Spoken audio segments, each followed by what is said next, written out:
conflictivo camino hacia la normalización del ingenio La Esperanza.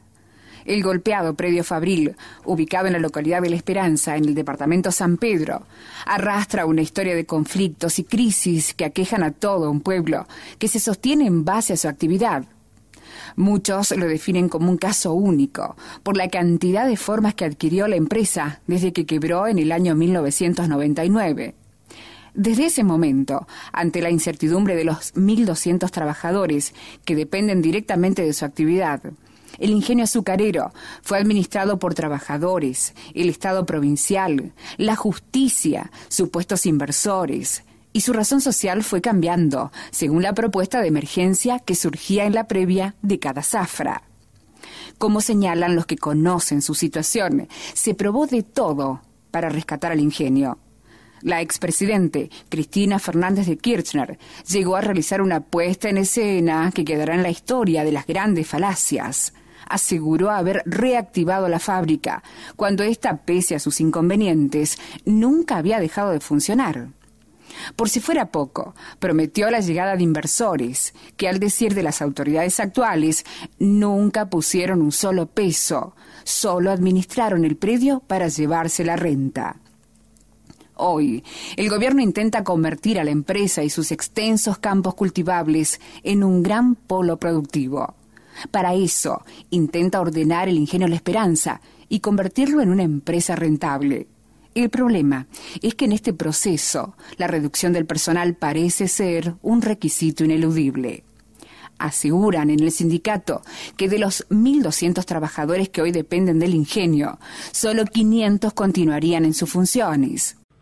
Y el foco del conflicto es que no podemos admitir que se vayan 800 compañeros, que es lo que está pretendiendo al final de la jornada. Uh-huh. ¿Y por qué? ¿Cuál es el argumento para dejar fuera de la empresa a esta cantidad de gente? Según ellos, los inversores que desean comprar el ingenio han impuesto de que deben ser 500 los trabajadores que ellos quieren tener. Claro. Nada más. Claro. ¿Y esto por qué? ¿Porque se va a avanzar en una tecnificación? Es que no sabemos, porque en reiteradas oportunidades vengo pidiéndole que quiero una reunión con los 5 inversores que ellos supuestamente tienen en el gobierno. Claro. Queremos hablar con los inversores, en presencia de los delegados, para saber si realmente es así o no, o si realmente existen los 5 inversores. ¿Y ustedes saben quiénes son? ¿Se los mencionaron? No. Ni siquiera eso. No, nunca nos han mencionado si hay 5 inversores, ¿no? ¿Quiénes son? Ese es el tema.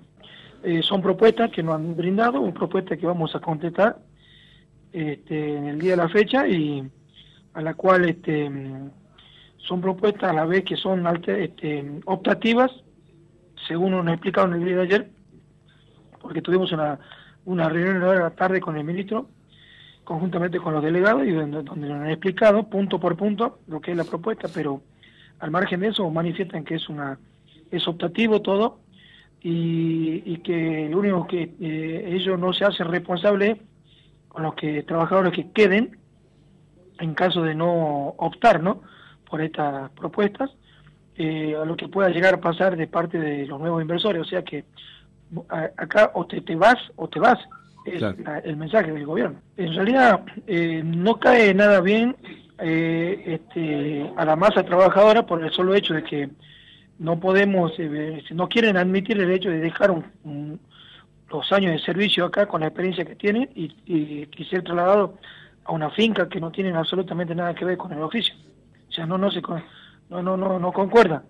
Lo mismo que yo te saque a vos como periodista de ahí y te traiga a Carlos Loscario de Esperanza y te doy un palo, una pala y una escoba, ¿me entendés? Entonces no se condice con lo que se está haciendo. Claro, está bien. Por eso que no estamos de acuerdo. El gobierno propuso alternativas para los trabajadores, que van desde una indemnización cercana a los 120.000 pesos en 2 etapas, más la posibilidad de arrendar tierras en otras fincas para continuar con la actividad. Tenemos que definir la desvinculación de 114 empleados para poder llegar a una planta que es un número tentativo que hemos pensado nosotros para avanzar con la zafra, que son 800 empleados. Para llegar a esos 800 empleados necesitamos desvincular 114 empleados, por así decirlo. no es desvincularnos, sino darle la posibilidad de una salida laboral con contención. Yo lo explico así, porque habla de desvinculación, pero en realidad se van con trabajo. Le damos la posibilidad, se le paga el 50% de lo que fija la indemnización por ley, más una reasignación y contrato en la explotación de finca El Pongo o finca El Chalicán. O sea que quedarían con trabajo. Esa es la opción. Y la otra opción es darle un lote en una región de San Pedro, más un plan Mejor Vivir y una reasignación nuevamente de un contrato, o sea, trabajo, dentro de la finca El Pongo o El Chalicán. Esas son el tema de las propuestas que más o menos tenemos para llegar hasta 800. ¿sí? De ahí el ingenio va a seguir trabajando y una vez que termine la zafra, bueno, ahí tenemos que avanzar para lograr los 500 o 600. O sea, hablamos de unos 300 empleados más, en las cuales también ya tenemos la propuesta que es ofrecerles una indemnización de un 50% de acuerdo a ley, más una reasignación y contrato en la explotación también de las dos fincas, del Pongo y el Chalicán. Esa es una propuesta. La otra, un lote en una región de San Pedro, con un plan Mejor Vivir, o sea que le construye la vivienda, nuevamente con una reasignación dentro del lote El Pongo o el Chalicán, y la tercera es la indemnización 100% que fija la ley. Claro, o sea que pueden optar. La tarea se presume ardua. La bomba de tiempo que representa la esperanza fue sostenida durante toda la gestión de Eduardo Fellner, quien miró para otro lado, según palabras del actual gobernador Gerardo Morales.